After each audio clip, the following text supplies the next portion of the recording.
Gilles Perata, bonjour. Bonjour. Bonjour. Vous êtes magnétiseur. Hein. Pouvez-vous nous dire ce qu'est un magnétiseur et ce qu'il fait?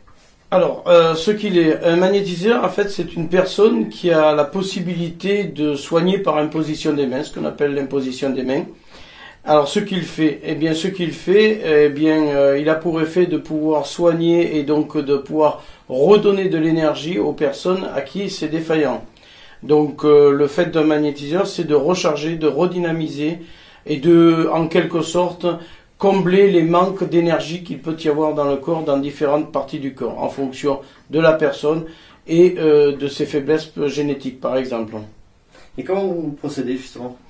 Alors, je procède par imposition des mains, ce qu'on appelle tout simplement soigner par imposition des mains. C'est-à-dire, je n'utilise aucun médicament, rien. C'est pas un magnétiseur, n'a pas à donner de médicaments, il n'est pas médecin du tout. Donc, je soigne par imposition des mains et donc par transfert d'énergie. C'est-à-dire que je capte autour de moi, on va dire, cette énergie dans l'éther qui nous environne. Et cette énergie transite au travers de moi et je la fais passer vers les personnes qui ont des problèmes. Problèmes qui peuvent être très différents d'une personne à l'autre, en fonction aussi des faiblesses génétiques de tout un chacun. Donc ça, après, chaque personne est un cas à part. Donc je dois m'adapter à chaque cas, à chaque type. Très bien. Et qui sont les personnes qui viennent vous voir, justement? Alors, les personnes qui peuvent venir me voir, c'est des personnes déjà de tout bord, de tout niveau, de tout milieu aussi. Et elles viennent me voir pour des problèmes très différents. Bon, les problèmes majeurs que je rencontre, évidemment, c'est des problèmes dus au stress. Donc, tout ce qui est stress, nervosité, anxiété, tout ça.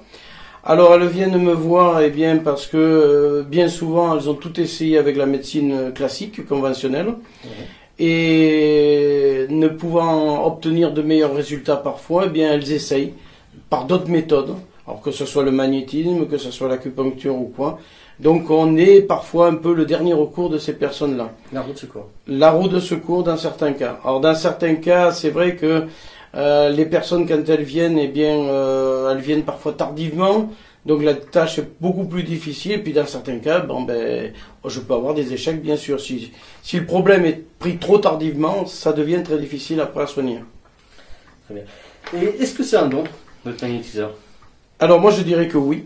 Contrairement peut-être à certains, oui, dans la mesure où je peux l'expliquer, puisqu'en fait, ce qu'on appelle être un don, en fait, et cela on le doit notamment au professeur Yves Rocard, à qui j'ai beaucoup de respect, eh bien, Yves Rocard, qui était un physicien de très très haut niveau, faut pas oublier que le pont de Tancarville, c'est à lui qu'on le doit. C'était aussi un des pères de la bombe atomique française, qui a été très recherché pendant la dernière guerre par les Allemands, donc c'était pas n'importe qui. Et un jour, eh bien, il s'est intéressé à la radiesthésie, il s'est intéressé au magnétisme, et en tant que physicien, eh bien, il a fait des découvertes qui étaient très importantes, mais évidemment qui ne plaisaient pas à la gente scientifique, classique, conventionnelle, on dira. Et donc lui, il a mis en évidence, mais il n'a pas été le seul, dans le monde entier, d'autres l'ont mis en évidence, que nous avons dans le corps notamment des cristaux de magnétite. Ces cristaux sont logés dans différentes parties du corps, les arcades sourcilières, les poignets, les coudes, les genoux, dans différentes parties du corps. Ce sont dans des petites cavités osseuses que ces cristaux de magnétite sont logés. Et il s'est rendu compte que chez certaines personnes, eh bien, il y avait une quantité de magnétite beaucoup plus importante que la normale. C'est-à-dire que tout le monde en a. Vous, moi, les personnes qui nous regardent, tout le monde a un champ magnétique, c'est obligé. Seulement, chez certaines personnes, vu qu'il y a davantage de cristaux de magnétite, ça confère au corps un champ magnétique beaucoup plus actif. Donc voilà ce qu'on peut dire de ce que c'est qu'un don. Et c'est génétique aussi dans la mesure où ça se transmet généralement de famille en famille. Pourquoi? Tout simplement parce que c'est quelque part dans les gènes.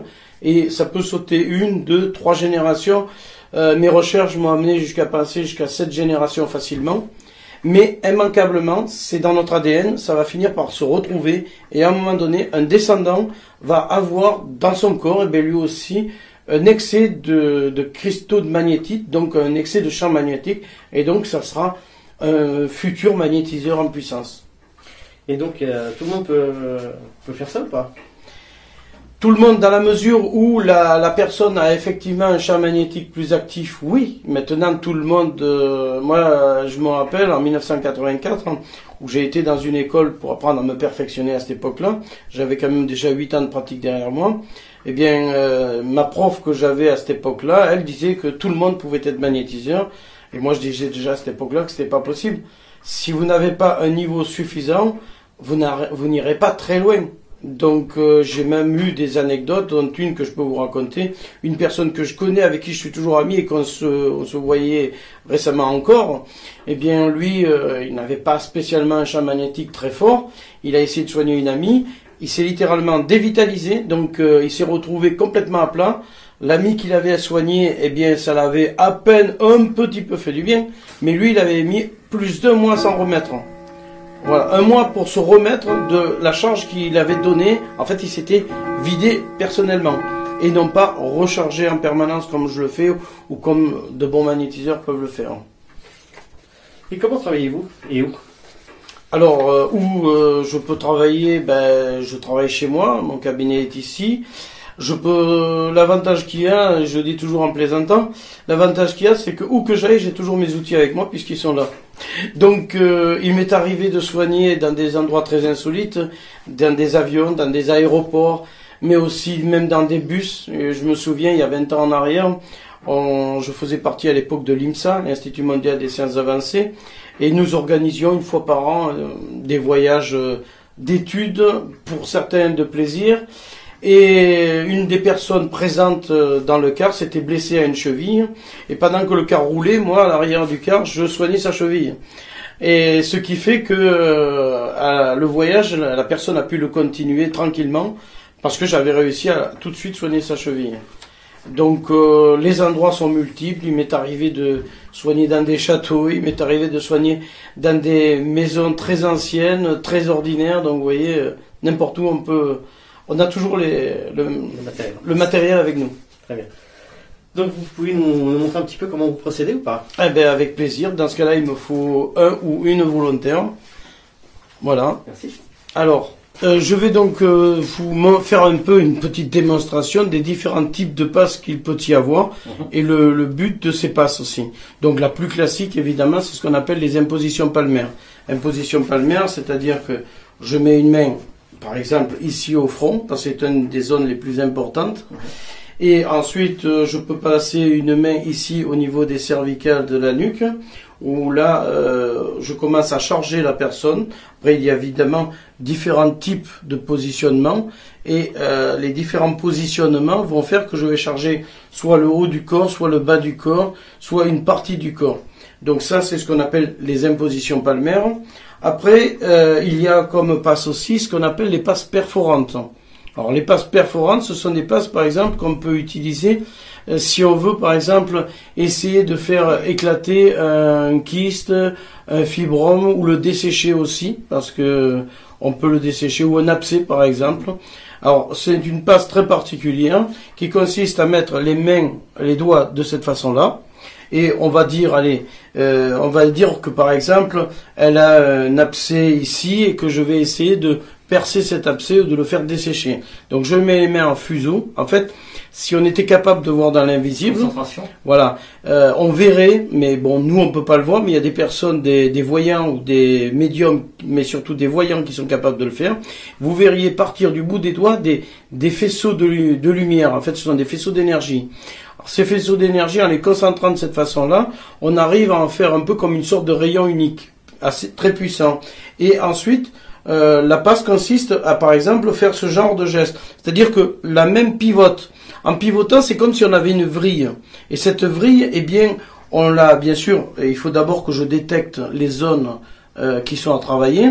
Donc, si j'ai trouvé qu'à cet endroit-là, c'est là où se situe le point qui est à traiter, je mets la main ainsi, et en pivotant de cette façon à de nombreuses reprises, alors évidemment ça demande du temps et de la patience, parfois il faut une deuxième séance même, ou voire 3 séances, et ça dépend ce que c'est, et au fur et à mesure, eh bien le magnétisme pénètre en vrillant, et il finit soit, il va faire percer le kyste, par exemple, ou l'abcès, soit il va le dessécher, par exemple pour des fibromes ou des choses comme ça, et après, ça va disparaître. Donc ça, c'est ce qu'on appelle la passe perforante.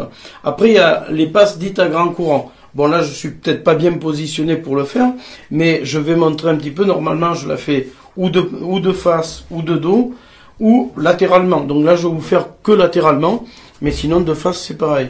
Donc ce sont des passes qui, normalement, partent du haut de la tête et vont vers le bas. Donc, en gros, ça ferait ça. Je fais attention de pas tout... Alors, voilà, ça fait ça. Et alors, détail que je vais vous montrer qui est important. Quand je fais ça, je mets les mains qui descendent comme ceci. Vous regardez que les mains sont très écartées. Parce qu'en fait, toujours le même principe des faisceaux. Les faisceaux sont dirigés vers le corps et donc balayent une large partie du corps. Mais quand je remonte, jamais je remonte avec les doigts ouverts, toujours les mains fermées et en m'écartant du corps. Parce que si je remonte face au corps et les doigts ouverts, je vais aller à contrario de son sens énergétique, de son sens magnétique, parce que le magnétisme va de la tête jusqu'aux pieds, par rapport au corps, et si je remonte, je vais en sens inverse. Donc là, je vais inverser son propre champ magnétique. Si je tombe sur une personne qui est très sensible, qui est très réceptive, eh bien, elle peut aller jusqu'à, par exemple, tomber dans les pommes. Par exemple. Bon, il y a des personnes moins sensibles, mais des personnes très sensibles, eh bien, si je fais ce genre de passe, eh bien, 1, 2, 3 fois, la troisième fois, la personne elle risque d'avoir des vertiges, des nausées, ou voire même... Tu rentres dans le corps éthérique. En fait. Voilà. Parce que, effectivement, je travaille pas que le corps physique, mais en fait, je travaille Je au le niveau ressens, tu le ressens? Ah oui, je sais, tu es très sensible. Donc, je travaille au niveau des différents corps. Parce que bon, on a un corps physique. Ça, c'est l'aboutissement qui est visible. Mais on a différents types de corps. Alors après, il y en a qui disent, on en a 4, on en a 5, on en a 7. Moi, je vais pas dire ça. C'est des couches successives. C'est un peu comme les poupées gigognes, les poupées russes, où on ouvre, on en a une autre à l'intérieur, ainsi de suite. Eh bien, notre corps, il est composé de la même façon. On a un corps physique visible, et puis des corps d'énergie. Alors, moi, je ne les vois pas, donc je ne dirais pas que je vois ces corps-là, mais je les vois avec mes mains. Parce qu'avec les mains, j'arrive à voir, par exemple, telle zone ne va pas, ou telle zone est à travailler, telle zone est trop rechargée, donc il faut que je fasse des passes de dégagement pour le soulager. C'est un peu par couches successives. Mais il y a des personnes qui ont la capacité de voir. Et dans ce cas-là, ces personnes vont voir les différentes couches qui composent en fait notre corps. Les différents corps, corps causal, corps astral, corps, enfin, tous ces corps-là qui existent. Et donc mon travail consiste à rééquilibrer cela. Et quand on a par exemple une maladie, ou quand on est tout simplement suite à un choc émotionnel ou quoi, perturbé. D'ailleurs, regardez ce qu'on dit. Une personne par exemple qui est déprimée, qu'est-ce qui va se passer? On va dire, tiens, elle a des idées noires. En fait, si on était capable de voir dans l'invisible, eh bien on verrait que son aura, elle est sombre, voire jusqu'à noire. Et on dit avoir des idées noires. Une personne amoureuse, par exemple, et ça c'est la photo kirlienne qui le démontre. Une personne qui est amoureuse, eh bien elle va avoir son aura qui va être rosée. Et qu'est-ce qu'on dit? On dit elle voit la vie en rose. Alors, ce qui se passe aussi, c'est que donc à partir de là, on comprend que par exemple, quand par exemple je passe les mains, je vais sentir des zones où l'énergie est perturbée. Donc dans ces endroits-là, eh bien, si c'est par exemple au niveau du plexus frontal, du plexus laryngé ou quoi, si l'énergie est bloquée, eh bien, si elle est bloquée, elle va être beaucoup plus sombre. Parce qu'on a différentes couleurs qui organisent notre corps, ce qui est normal. Eh bien, cette couleur, elle va du fait du ralentissement du plexus, ou du chakra, si vous voulez, eh bien, elle va se densifier, donc, devenir de plus en plus sombre. Donc, mon travail, ou le travail d'un magnétiseur, c'est de réactiver, de redynamiser la zone, ou si la zone est trop chargée, de réduire cette charge qu'il y a, de façon à ce qu'elle arrive à un niveau normal. Ah oui, une personne, voilà. Donc, une personne qui verrait, donc, dans l'invisible, verrait, par exemple, que telle partie est sombre, et à partir de là, elle pourrait donc savoir ce qu'il y a à faire. Si elle est magnétiseuse, ou si il est magnétiseur, évidemment, ça faciliterait le travail. Moi, je n'ai pas cette chance-là, donc je me contente de voir avec mes mains. Et à partir de là, on peut détecter des maladies avant même qu'elles apparaissent. Pourquoi? Et ça, la photo kirliane l'a bien démontré, c'est parce que c'est notre propre champ énergétique qui est perturbé en premier. Et après, il pénètre à l'intérieur des différentes couches énergétiques jusqu'à atteindre, eh bien, nos cellules. En fait, c'est nos propres atomes qui vont être perturbés. Les atomes provoquent des molécules, les molécules, les cellules, et au final, eh bien, l'énergie des atomes perturbés va finir par avoir une action sur la cellule.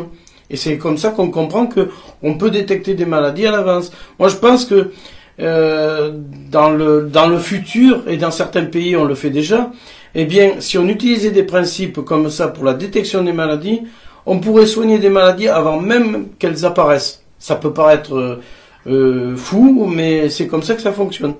Moi, il m'est arrivé à maintes reprises de détecter des choses, et quand je détecte ces choses, je vais jamais dire à la personne, vous avez tel ou tel problème. Par contre, s'il y a quelque chose qui me plaît pas, je vais pousser la personne d'aller voir son médecin, par exemple, ou d'aller voir un spécialiste, et de lui dire, par exemple, bon, ben, voyez avec votre médecin pour qu'il vous fasse faire tel ou tel examen. Et après, c'est cet examen qui va ou confirmer ou infirmer ce que je vais dire. C'est comme ça que parfois il y a eu des problèmes graves qui ont été détectés et que les médecins ne comprenaient pas pourquoi que la personne demandait à son médecin, mais passez-moi cet examen. Le médecin disait, mais pourquoi? Et quand il le passait, ben, elle avait la surprise de s'apercevoir qu'il y avait quelque chose qui allait pas. Parce que je voyais déjà d'un point de vue énergétique la perturbation. Parfois, elle avait déjà atteint le corps physique. Et là, dans ce cas-là, une radio ou d'autres examens peuvent le montrer. Voilà un peu en gros comment ça fonctionne. J'ai énormément d'anecdotes dans ces domaines-là, notamment une personne que j'avais soignée comme ça. Et c'est ce qui m'a démontré que ce que je vous dis est exact. J'avais soigné, je me rappelle, une femme, c'était en début d'année, donc en février, quelque chose comme ça. J'avais détecté qu'elle avait un problème au niveau du bas-ventre. Mais comme quand je lui ai demandé si elle avait des problèmes, elle m'a dit non, elle n'avait rien du tout. Donc je m'étais contenté de la soigner, ce pourquoi elle était venue. Et une bonne année s'écoule, et donc une bonne année après, elle revient me voir, elle se rappelle à mon souvenir parce que je l'avais oublié, et elle me raconte que, donc ça on était au mois de février par là, au mois de juin, juillet, dans le courant de l'été, elle a eu un grave problème de santé, elle a dû être hospitalisée, elle avait subi, si ma mémoire est bonne, au moins 2 interventions chirurgicales, elle avait passé très près d'un grave problème qui lui aurait coûté la vie. Et quand elle est venue me voir, eh bien, c'était pour se remettre sur pied suite à ces grosses interventions qu'elle avait eues. Et pour elle, ça avait été une évidence que ce que j'avais perçu, c'était ce problème qui était en gestation, mais non déclaré encore physiquement. Voilà, ce sont des expériences comme ça qui me permettent de mieux comprendre comment je fonctionne et comment aussi on fonctionne. Donc vous travaillez à distance, hein. Comment vous travaillez là? Alors à distance, eh bien je travaille par conjuration, c'est-à-dire que c'est une très ancienne méthode qui était utilisée avant, notamment dans les campagnes. On appelait cela des penseurs de secrets. Alors ça, c'est pas un don, c'est quelque chose qui peut s'apprendre, mais ça ne s'apprend pas à n'importe quel moment. Moi-même, par exemple, à Monique qui est là, je lui ai appris, il y a des moments précis pour l'apprendre. C'est un rite qui doit être fait à des moments précis, et là, en quelque sorte, la personne peut après, en utilisant certaines formules, certains rituels, eh bien, soigner à distance. Donc ça, ce n'est pas un don, contrairement au magnétisme. Et à partir de là, ça demande de la précision. À la différence du magnétisme, où même s'il y a quelque chose que je ne sais pas, le magnétisme va agir dessus. Tandis qu'à distance, là, il faut que je sache avec précision ce qui est à faire. Et une fois qu'on sait exactement ce qui est à faire, que la personne serait sur la Lune, ça serait pareil. Ça fonctionne à la vitesse de la pensée. C'est-à-dire que au moment où on pense et on travaille, ça agit déjà. Donc c'est instantané ce mécanisme. Et donc on peut soigner aussi bien à distance que quand je soigne par magnétisme. Par exemple, les brûlures ou même voir les rayons. Quand les personnes subissent de la chimiothérapie ou des radiothérapies, les rayons, on sait les dégâts que ça fait, ça sauve des vies, mais parfois avec des séquelles qui peuvent être lourdes. Eh bien, par magnétisme comme à distance, eh bien, on peut stopper le feu de ces rayons. On les appelle aussi d'ailleurs des barreurs de feu. On appelle ça des barreurs de feu, ou on appelle ça aussi des coupeurs de feu dans certaines régions. Bon, dans notre région, dans le midi de la France, ça s'est beaucoup perdu. Mais il y a des régions qui ont réussi à garder leur tradition, leur connaissance, leur savoir. Pourquoi? Eh bien, tout simplement parce que le terroir a été préservé, ce qui n'est plus notre cas dans notre région. Moi, pendant des années, ici, au quartier, j'étais considéré un peu comme le fou du village. Mais ce que les gens ne comprenaient pas, c'est que il y avait des gens qui venaient parfois de très loin voir ce fou. Et ils étaient contents de venir, et ils revenaient, et ils amenaient même d'autres personnes. Et après, ils ont fini par se poser des questions. Après, j'ai commencé à soigner des personnes du quartier. Et là, ils se sont aperçus que j'étais peut-être pas aussi fou qu'ils le pensaient. Voilà, ça c'est notre région. Alors dans d'autres régions, comme le Berry par exemple, bon là on est dans la magie, c'est vrai, la magie noire, l'Auvergne, dans toutes ces régions-là, la Bretagne, la Normandie, ce sont des régions qui ont gardé encore leur culture. Et ça, je trouve que c'est dommage que nous la perdions. Et c'est ce que j'explique aussi dans des conférences que je donne aussi, que cette tradition, bien que ça puisse être difficile à comprendre, parce qu'effectivement, comment, avec des mots, on peut soigner à distance, par exemple, il faut pas se braquer sur le fait que ce sont que des prières. On va dire, ah ben c'est l'église, c'est si. Non. Une prière, c'est quoi? Ce sont des mots. Les mots, c'est quoi? C'est des fréquences. Et quand vous alignez des mots l'un avec l'autre, vous obtenez une gamme de fréquences. À partir de là, on comprend comment ça fonctionne. J'ai eu la chance d'avoir un ami que j'ai toujours, qui était astrophysicien, spécialisé dans l'étude des champs magnétiques. Il s'appelle Jackie Viguier. Et s'il voit cette vidéo, ben, je lui dédie justement cette vidéo d'aujourd'hui. Eh bien, lui, il m'a appris énormément de choses dans le domaine de la physique. Parce que la physique, un magnétiseur doit être surtout intéressé par la physique plus encore que par la médecine. Parce que la médecine, c'est les médecins. Le magnétisme, c'est plus vers la physique. Et quand on attaque alors dans le domaine de la magie, dans le domaine des barreurs de feu, des coupeurs de feu, des penseurs de secrets, là on rentre dans un niveau encore plus différent. Et on arrive à avoir des résultats qui peuvent être spectaculaires. Comme je l'ai dit, ça demande de la précision, et si c'est précis, les résultats ils peuvent être parfois spectaculaires. J'ai eu une personne là qui d'ailleurs m'a appelé tout à l'heure, et qui m'a téléphoné de Dakar. Eh bien, il y a 2 mois de ça à peu près, on l'avait soignée à distance, parce qu'elle m'avait donné un coup de main, donc on l'avait soignée à distance. Eh bien, pendant 2 jours, elle a eu des réactions extrêmement fortes. Elle m'a téléphoné au bout de 3 jours en me demandant si c'était normal. Elle avait eu de violentes réactions dans les minutes qui ont suivi quand j'ai commencé à la soigner. Donc ça a été vraiment instantané. Il y a des personnes qui sont particulièrement réceptives, et avec eux, ça peut être d'une rapidité qui peut dépasser ce qu'on imagine. Après, il y a des personnes qui réagissent moins bien. Après, il y a aussi le problème en question. Plus il est pris tôt, mieux c'est. Bon, dans certains cas, c'est pas dramatique. Mais pour un zona, par exemple, eh bien, ça demande d'agir très vite. Plus on attend, plus le zona s'implante. Et plus il est dur à enrayer. Et il s'en va de ça comme pour beaucoup d'autres choses. Alors, tout à l'heure, je parlais de penseur de secret. Alors, il faut pas voir penseur P-E-N, mais P-A-N. Dans le sens de penser un secret. C'est-à-dire qu'à partir de là, on soigne. Avec un secret. Et c'est vrai que Monique a autant de bons résultats que moi. Même, je dois reconnaître qu'elle a poussé la recherche encore plus loin que moi. Et dans certains domaines, elle arrive à de meilleurs résultats encore que moi. Mais, comme je dis, c'est pas à tout le monde qu'on peut le donner. Et puis, bon, il faut faire attention à qui on le donne aussi. Parce que une fois, je l'ai donné à une personne où je l'ai bien regretté. Donc ça ne se donne pas à n'importe qui. Ne m'appelez pas pour que je vous donne quoi que ce soit. Je dois ressentir et je le donne pas à n'importe qui. Et ni à n'importe quand. Et ni n'importe quand, ça c'est très important. Il y a des moments précis de l'année, il y en a très peu, et c'est à ces moments-là. Et il y a l'heure précise qui va avec. Ça, ce sont des détails très importants qui peuvent se faire sourire. Il est probable que vous allez en sourire de ce que je dis. Mais moi je dis expérimentez et vous verrez par vous-même. Donc vous êtes également le président de le CROPS, du CROPS. Voilà, oui, tout à fait. CROPS, le CROPS. Centre de recherche OVNI Parapsychologie et Sciences. Voilà, donc cette association qu'on a créée avec des amis.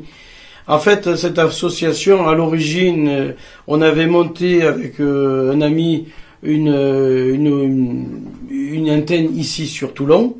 Et de là, après, on a décidé de créer le CROPS, Centre de recherche OVNI Parapsychologie et Sciences, où là, des ovnis, on étudie en fait l'ensemble des choses. Parce que bien souvent, il y a beaucoup de choses qui sont reliées. On pense que les ovnis tombent les boulons uniquement, mais il y a des phénomènes liés aux phénomènes parapsychologiques et paranormaux, qui sont intimement liés aussi aux phénomènes ovnis. Par exemple, on connaît quand on étudie l'ufologie, qu'il y a des personnes qui ont été en contact avec des ovnis, soucoupe volante, comme vous voulez l'appeler, qui à la suite de ça, soit ont eu des facultés qui se sont développées, soit ont eu parfois des possibilités qui leur sont arrivées, ou voire même des guérisons aussi qui leur sont arrivées, parce que le cas est connu aussi.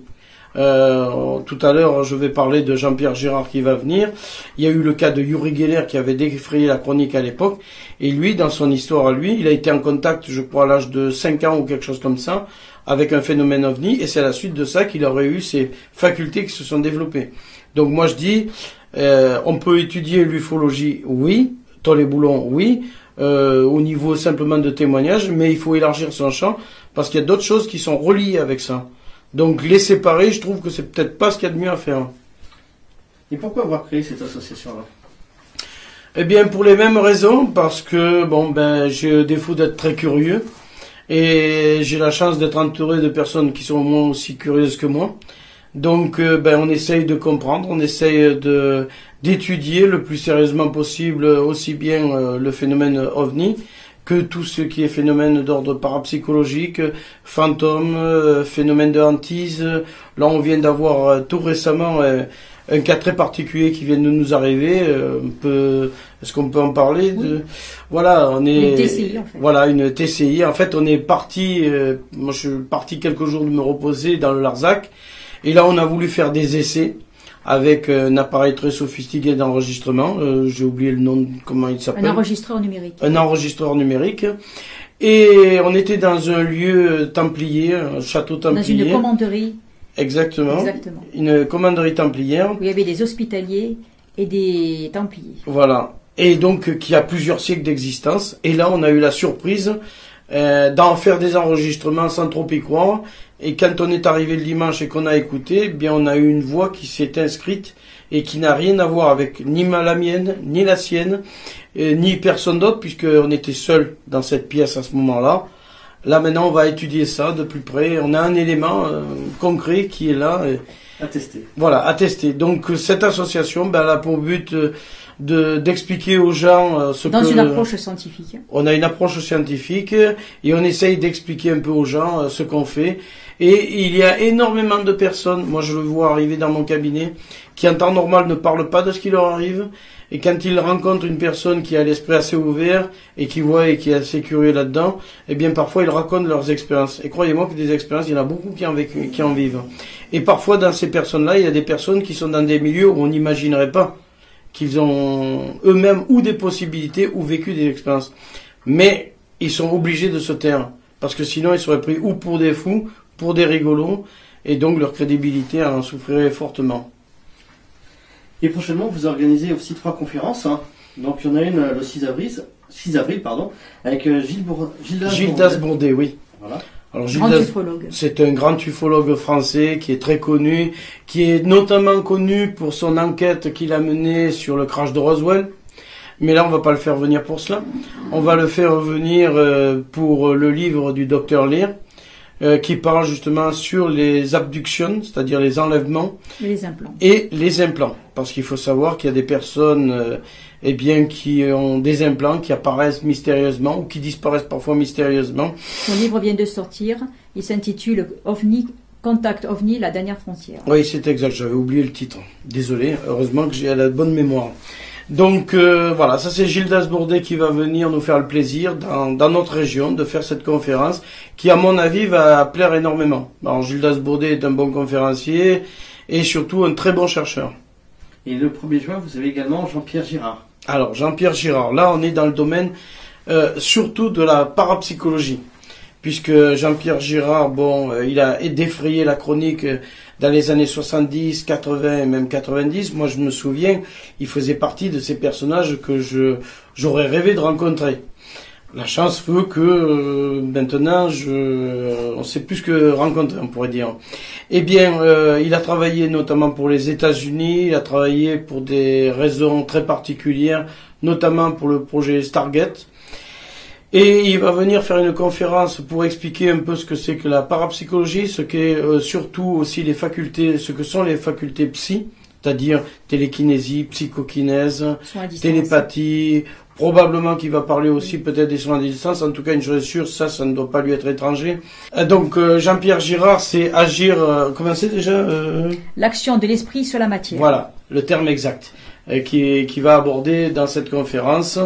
Là, ça va être une conférence qui va être un peu hors norme parce que c'est un personnage très compétent, de haut niveau, qui commence à ne plus être très jeune. Donc je dirais c'est maintenant qu'il faut profiter de le rencontrer, de discuter avec lui, parce qu'après, évidemment...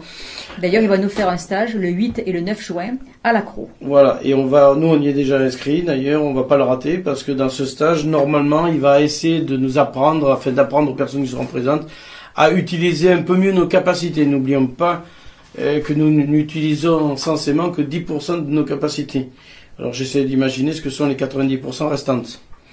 Dans les conférenciers que nous avons eu aussi auparavant, eh bien, il y a eu Jean-Gabriel Grélé. Voilà, Jean-Gabriel Grélé qui est venu au mois de novembre. Le 3 novembre.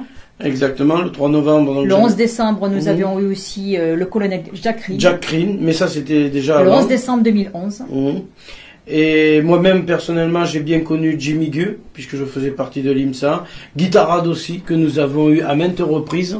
Alors que je salue bien fort aussi, parce que je suppose que lui aussi va regarder cette vidéo avec plaisir.